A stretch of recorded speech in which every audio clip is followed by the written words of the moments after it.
ماما هذه الشوكولا اللي درتيها لنا تاع بوينو جات خير اللي تباع برا. حسيت الذوق تاع النوازات مازالوا في فمي. السلام عليكم. اليوم حنديرو شوكولا اتارتيني بوينو بطريقه جد سهله. نبداو بسم الله. هنا عندنا كميه من البندق، تقريبا 50 غرام تاع بندق. هنا عندي كميه من الشوكولا البيضاء، عندي 150 غرام شوكولا بيضاء. نقطعها قطع صغيره، نديرها في غيسيبيون ونزيد لها تقريبا 50 ل 60 غرام تاع زبده، ونحطها في حمام ماء يذوب كما راكم تشوفوا هنا. راهي دابت. هنا النوازيت تاعنا راهو تحمص، نسيو نحمصوه مليح كما راكم تشوفوا هنا. هو سخون، نستعمل طرشون باش نحيلو هذيك القشره. ومن بعد تيك هنا وهو راهو مازالو سخون هكذاك، نجيب رحيوه تاع القهوه من الاحسن، يعني خاطش هاد الرحيوه راح ترحيهولي مليح. وهنا ما كان له نزيد كاع الزيت، بصح اللي راح تستعمل ميكسر عادي ولا اشواغ، هنا تقدري تزيدي مغرفه ولا زوج تاع الزيت باش يعاونك باش يزيد باش يترحلنا مليح هذاك النوازيت. هنا راني نفرغ هذاك النوازيت في الطاس تاع الميكسور باش نضيف عليه الشوكولا والزبده اللي ذوبناهم. وهنا حنزيد 4 مغارف معمرين مليح تاع الحضا تاع الحليب بودره، ونزيدو 150 مليلتر تاع الماء يكون سخون مليح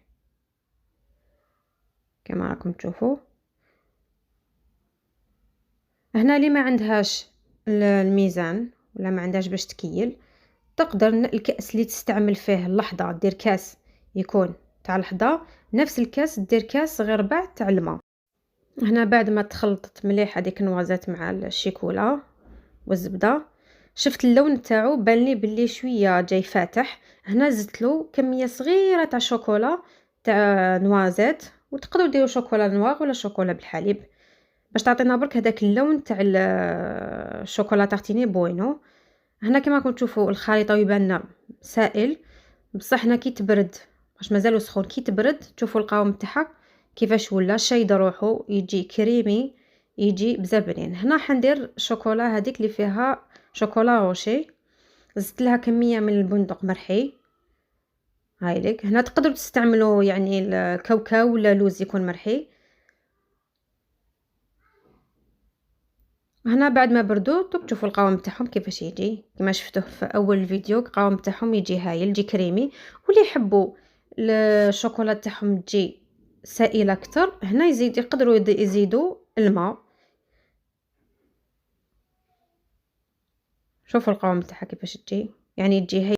وهنا كملاحظه صغيره، اللي ما عندهاش نوازات ولا ما حبتش يعني ديرها نوازات، تحب ديرها اقتصاديه اكثر باش تستعملها مثلا تلصق بها صابلي ولا تفوري بها كاش غاطو، ولا هنا تقدروا تستغناو على النوازات، لكن تعوضوه بعطر البندق. ديروا كميه تاع عطر البندق وتزيدوا لها شويه لحظه زياده باش القوام تاعها يجيكم هكذا، باش ما تجيش خفيفه بزاف.